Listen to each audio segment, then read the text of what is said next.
Well, hey everyone, and welcome back. What we have here is a very simple relative dating problem where we have several layers overlying each other. We've got some that are folded down on the bottom. We've got some, looks like an igneous intrusion coming through here.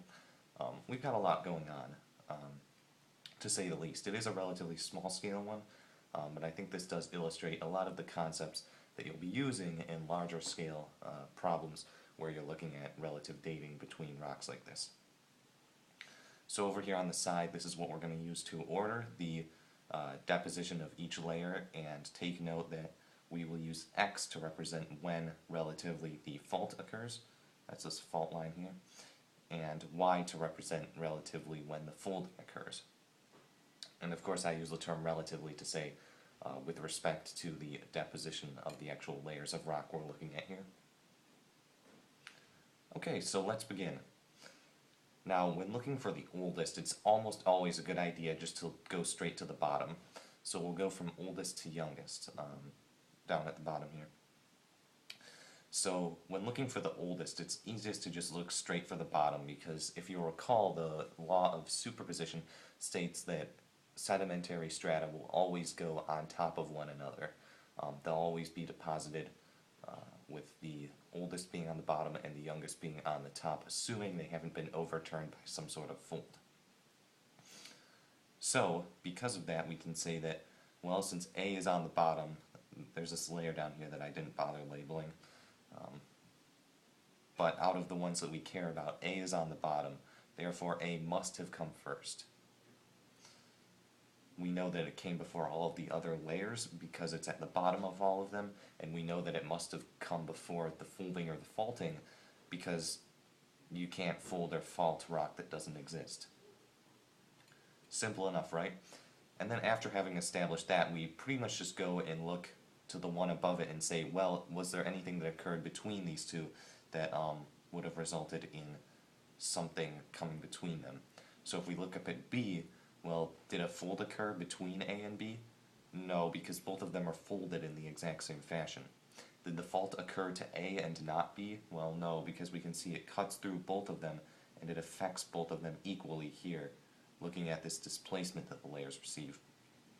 So therefore, we can safely say that B comes directly after A. Granted, maybe with a little bit of erosion or something in between, but for the sake of this example, we don't need to care about that necessarily. Then we can move on upwards and we ask the same question about layer D. Did the folding or faulting occur to only these two layers and not D, meaning that one of them would have occurred between them? Well, no. As we can see, once again, the fault appears, it's a little hard to see on this picture, I guess, but what I intended was that it's still affecting D. You can see right here, it does indeed cut through a little bit, and then it pops up a little bit up here through E. So D comes both after the faulting and the faulting. It is both under the fault line, and it is folded. And then we can finally ask the same question about E. Well, as we can tell, E is in fact still folded, and once again, hard to see, but that fault line does peek up behind layer C. So once again, E is both folded and faulted, so it must have occurred, the deposition of E must have occurred directly after the deposition of D. Okay, so those are the first four, and that was all pretty simple. We just went up and basically checked, is there anything that might have occurred between the deposition of these layers? And the answer again and again was no, which allows for us to simply go boom, boom, boom, boom in ordering these. Easy enough. However, when we get up to the next layer, F, we see there's something dramatically different. There's actually an angular unconformity formed here between F and E and F and D. So we know that something had to have happened here. And the first thing we can ask ourselves is, well, what about the folding? Well, in fact, since F is flat, and these are all folded, they're curved, they're all set at interesting angles, we have an antiform in here and a synform in here, then F must have occurred after the folding. Then the other question is, well, what about the faulting? And you see if the fault ends right here, then F must have also, occurred after the fault. So F occurs after both X and Y. So we know that those two must be the next events that we're going to be listing here. But the question is, which came first, the fault or the fold? Well, if we just look at this, we can see that since all of these seem to follow a very uniform fold, you can see that they follow this kind of nice, neat sort of wave structure like that. We can safely say that the folding must have occurred before, because if there was a fault that broke before, then we would have